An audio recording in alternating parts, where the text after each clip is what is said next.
Hey you guys, welcome back to Life After Neverland. Today I want to talk to you about a show that I discovered that is not something that you can find on regular television, but it is something that you can find on an app, and it's called The Chosen.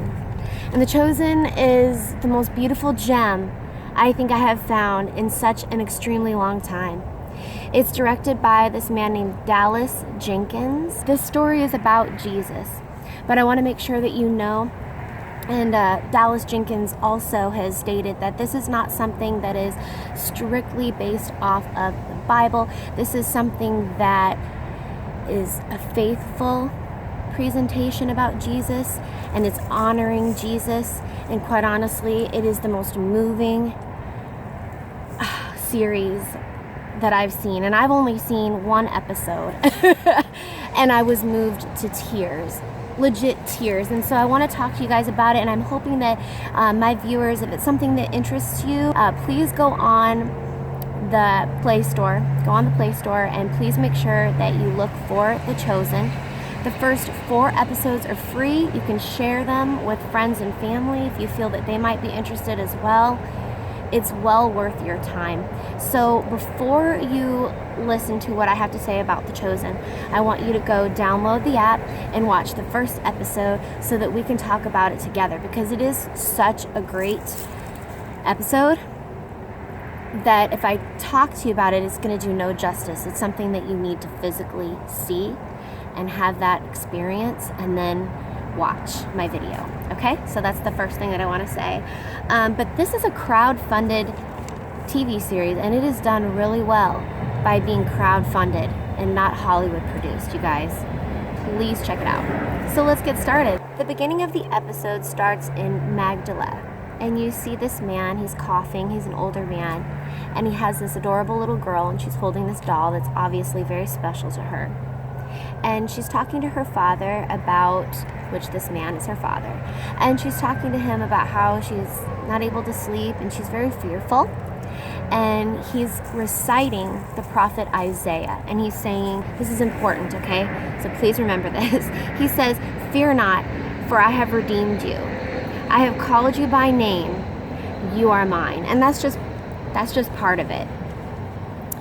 And it's extremely important in this series, this little episode here, because the story is about this little girl, and it transfers later to her as an adult 20 years later, and she's still struggling with her fears, her anxiety, and panic attacks. You see later that she is vulnerable, and she's dealing with quite possibly demons that are possessing her. I mean, it appears as if she is going back and forth between possession and who she truly is and her own struggles. It's so hard to explain because there's so many great things that happen in this episode.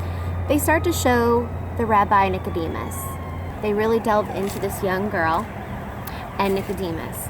There are some other characters that I'll briefly touch on, but these two are quite important in this episode alone.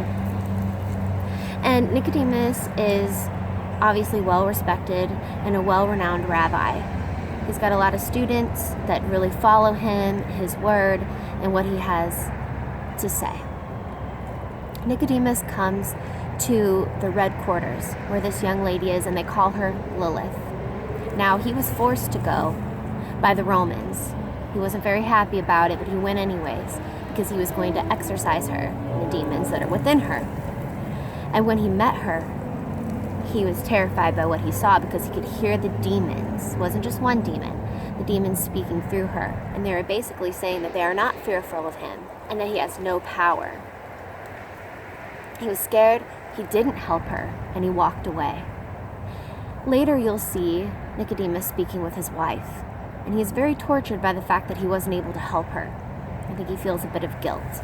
But he's really in touch with his soul and his intuition, and he's trying to speak with his wife, and she's really kind of shutting him down.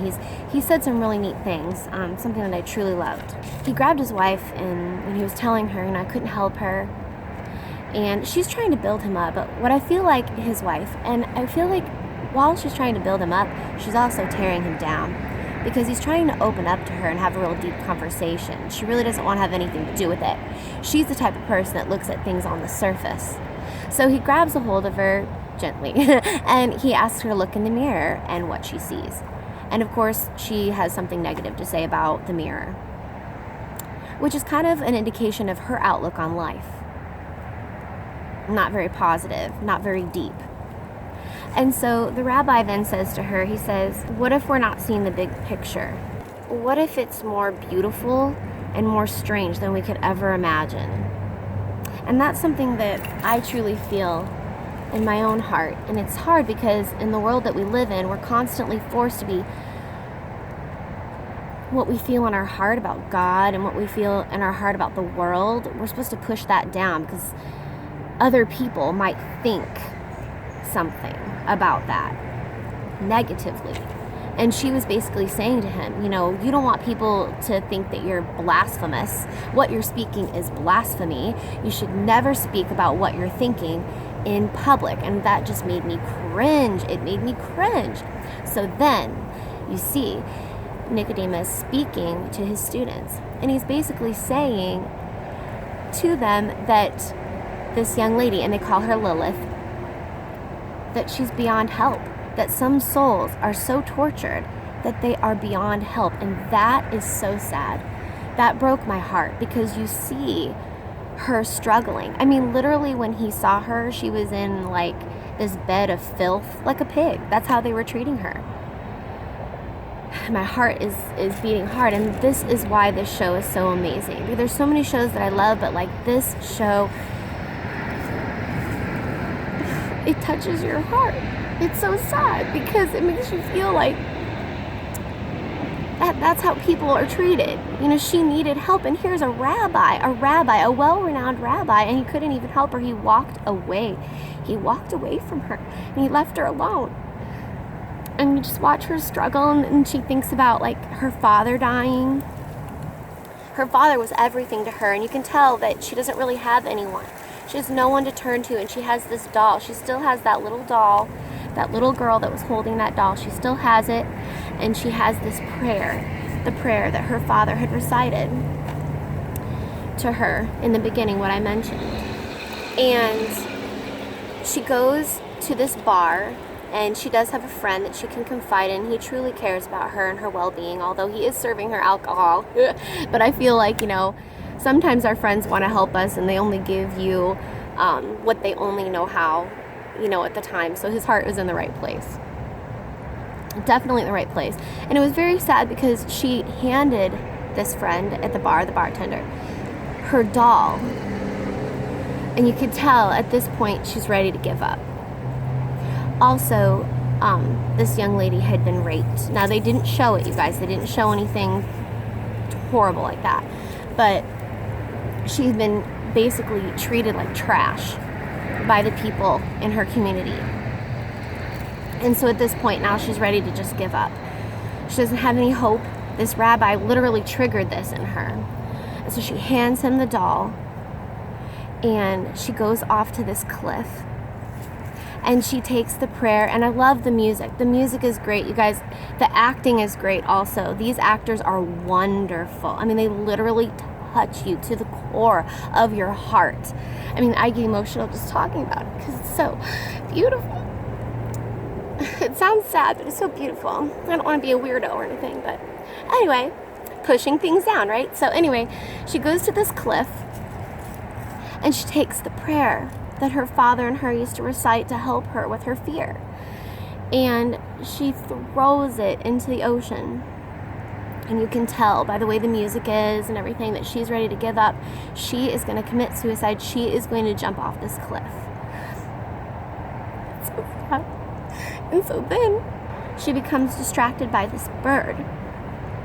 And you start to see her moving away from the cliff.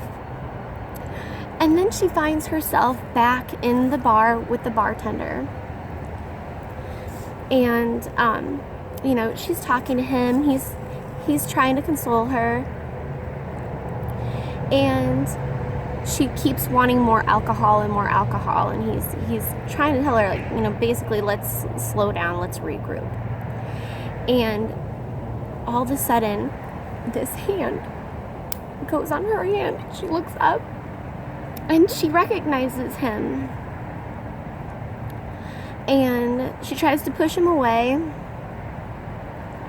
And then she starts beating her head like that because she recognizes him, and she's trying to push him out of her mind because she has lost hope and she has lost faith. And so she leaves the bar and she's running away. And he says, Mary. And then she stops in her tracks. Ugh, now my nose is running. He says, Mary of Magdala. And she turns around and she says, how do you know my name? Now remember, at the Red Quarters, they were calling her Lilith. And he starts reciting the poem. Well, I'm going to call it poem. He starts reciting the prayer that her father and her said together. And she knows right then and there that it's Jesus. And so she runs to him and they hug, and he holds her, and it's just the most beautiful thing.